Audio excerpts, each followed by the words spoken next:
Bienvenue les détectives dans cette vidéo qui sera consacrée au personnage principal de Détective Conan. Nous allons découvrir la complexe évolution de Shinichi qui va passer d'un lycéen surdoué égocentrique à un véritable héros plein de ressources et de compassion en devenant Conan Edogawa. Comme d'habitude, n'oubliez pas de me soutenir en vous abonnant, laissez-moi un petit pouce bleu si la vidéo vous a plu et n'oubliez pas de me laisser votre avis, je les lis tous avec plaisir. Shinichi Kudo est un détective lycéen. Depuis l'enfance, il est emmené par son père Yusaku Kudo sur des affaires qu'il aide la police japonaise à résoudre. Cela lui donnera l'envie d'en faire de même plus tard. Il se construira en lisant les romans de son paternel, mais aussi tout un tas d'autres livres policiers, prenant comme référence ultime Sherlock Holmes. En devenant lycéen, Shinichi va aussi aider la police à résoudre des enquêtes et évidemment, il va vite obtenir une renommée nationale. Il vivra la plupart du temps seul dans le manoir familial car ses parents sont occupés par leurs carrières respectives. Il a pour ami Ran Mori qui est aussi son love interest. Lors d'une sortie à Tropical Land, il va assister à une étrange transaction, mais malheureusement il sera victime d'une tentative d'assassinat à l'aide d'un nouveau médicament mis au point par une mystérieuse organisation. Au lieu de mourir, il va rajeunir et va se trouver une nouvelle identité, Conan Edogawa, aidé par le professeur Agasa qui fera croire qu'il est un membre de sa famille mais qu'il est trop occupé pour prendre soin de lui. Shinichi partira vivre chez Ran avec son père, lui aussi détective. Déterminé à retrouver ceux qui l'ont mis dans cet état, Shinichi fera de Kogoro un détective réputé, ce qui lui permettra aussi de traquer dans l'ombre l'organisation des hommes en noir. Et si vous voulez en savoir plus, il y a 7 résumés ultra complets sur ma chaîne qui vont du tome 1 à 70. Nous allons désormais passer à l'analyse du personnage.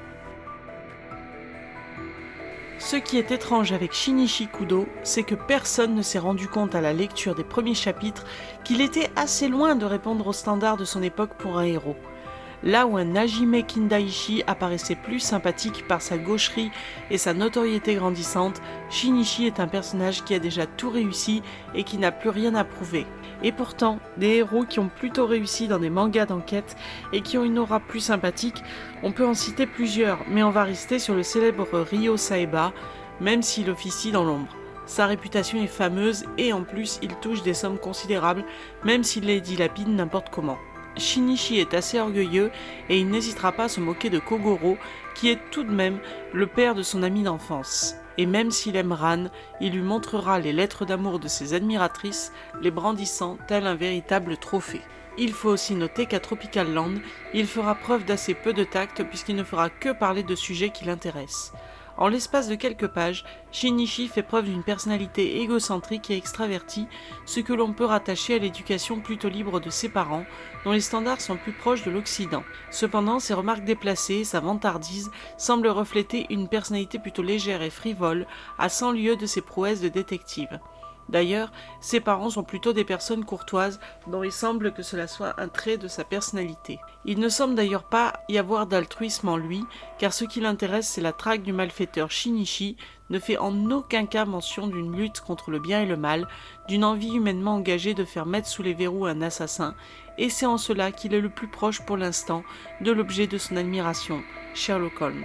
Un personnage en réalité froid, distant, qui ne trouve de plaisir dans la vie que lorsqu'il a une énigme complexe à résoudre.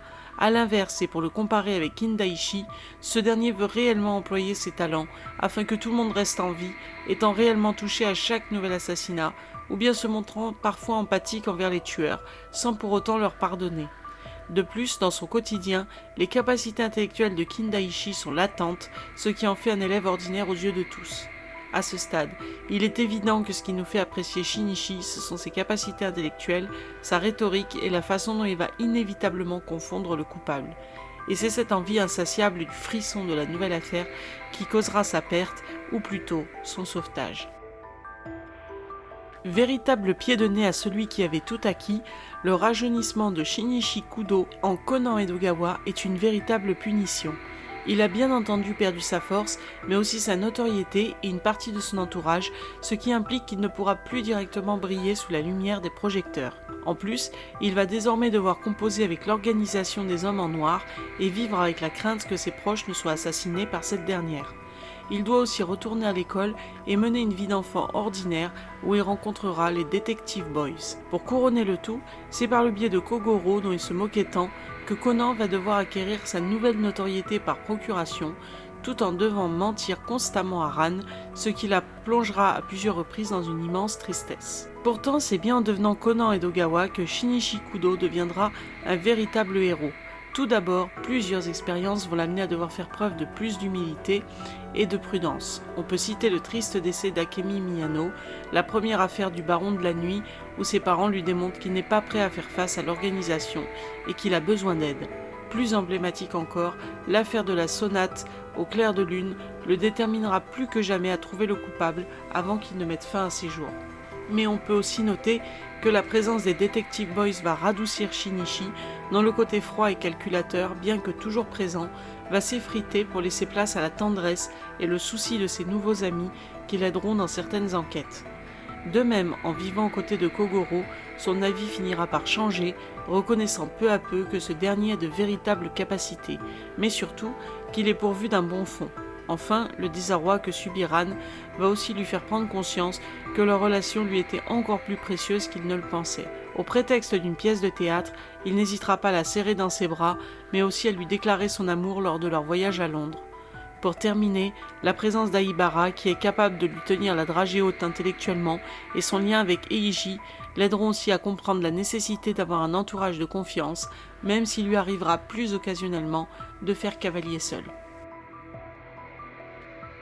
La synthèse de Conan Edogawa et de Shinichi Kudo donne véritablement naissance au Sherlock Holmes des temps modernes. Contrairement aux héros de Conan Doyle, la plupart des séries télé, des romans policiers ou encore des mangas, pour rester sur notre média, ont fait en sorte d'humaniser leurs détectives. Shinichi Kudo montrera, en devenant Conan Edogawa, des qualités humaines qu'on ne lui connaissait pas. Cependant, comme pour rendre son personnage plus humain, Gosho Aoyama va finalement inclure des séries de flashbacks, démontrant que bien avant son rajeunissement, il disposait déjà de ses qualités.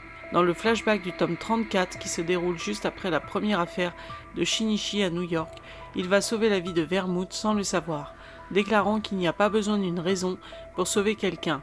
Mais en réalité, cela serait trop simpliste de dire que Gosho Aoyama a voulu rendre Shinichi moins froid, a fortiori de sa transformation en Conan. En réalité, il semble plutôt que Gosho a voulu prouver que le succès a détourné Shinichi de son humanité, à force de rester sous les projecteurs, de faire la une des journaux et de susciter l'admiration, notre héros a tout simplement perdu pied. Cette dualité entre l'ancien et le nouveau Shinichi est en réalité un thème central du manga, même s'il n'est pas souvent évoqué. Toujours pour prendre des exemples émanant d'autres médias, on peut citer le Dr House qui s'enferme de plus en plus dans sa misanthropie et devient dépressif. Quant à Sherlock Holmes, il en vient à l'utilisation de produits stupéfiants afin de tromper son ennui. Détective Conan, c'est donc aussi quelque part la rédemption de son propre héros qui a fini par se brûler les ailes, à l'instar d'Icare. Avant de conclure cette vidéo, j'aimerais revenir sur les capacités dont notre héros dispose et vous allez voir qu'il y en a un sacré paquet. Tout d'abord, il est doté d'un immense sens de l'observation, puisque rien ne lui échappe et que les détails les plus infimes lui permettent de résoudre les affaires les plus complexes. Il est aussi doté d'un excellent instinct qui lui permet de se rendre compte s'il est suivi ou observé, ce dont on se rend particulièrement compte quand il doit affronter l'organisation des hommes en noir. Ce même instinct lui permet aussi parfois de savoir immédiatement qui est le coupable, sans avoir encore réuni les preuves nécessaires en amont. D'ailleurs, après l'affaire de la sonate, il est aussi plus sensible lorsque quelqu'un a des envies suicidaires. C'est aussi un très grand manipulateur, puisqu'il joue de sa petite taille pour jouer les innocents et bluffer les coupables. Ceci aussi peut être l'héritage de sa mère, une célèbre actrice, ce qui lui permet de rester facilement dans son rôle d'enfant. On peut aussi noter qu'il dispose de l'oreille relative, qu'il a de bonnes connaissances dans les premiers soins et se débrouille bien avec l'outil informatique. Du côté de l'intelligence, il a une logique imparable, il a une mémoire exceptionnelle et il est vif d'esprit. Son champ de connaissances est vaste, tant d'un point de vue culturel que plus spécifiquement dans son propre domaine de compétences, la criminologie. Enfin, il faut noter qu'il est très athlétique pour un enfant de son âge et les gadgets du professeur Agassa compensent largement sa nouvelle condition.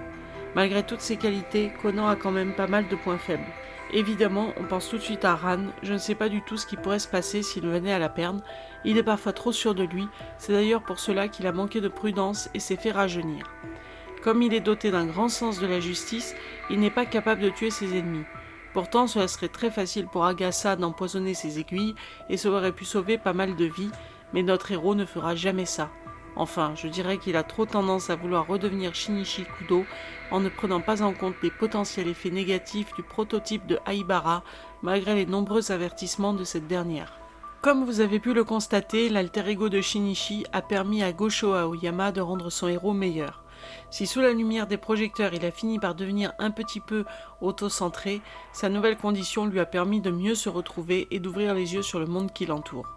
Après avoir tout perdu, il a su rebondir et s'est trouvé un but véritablement noble dans son combat contre l'organisation. Cependant, je ne peux m'empêcher de me demander ce qui aurait pu se passer si Shinichi n'avait pas rajeuni. Aurait-il été capable de se remettre en question ? Pour quelle raison aurait-il continué de résoudre des affaires, si ce n'est par pur appétit intellectuel ?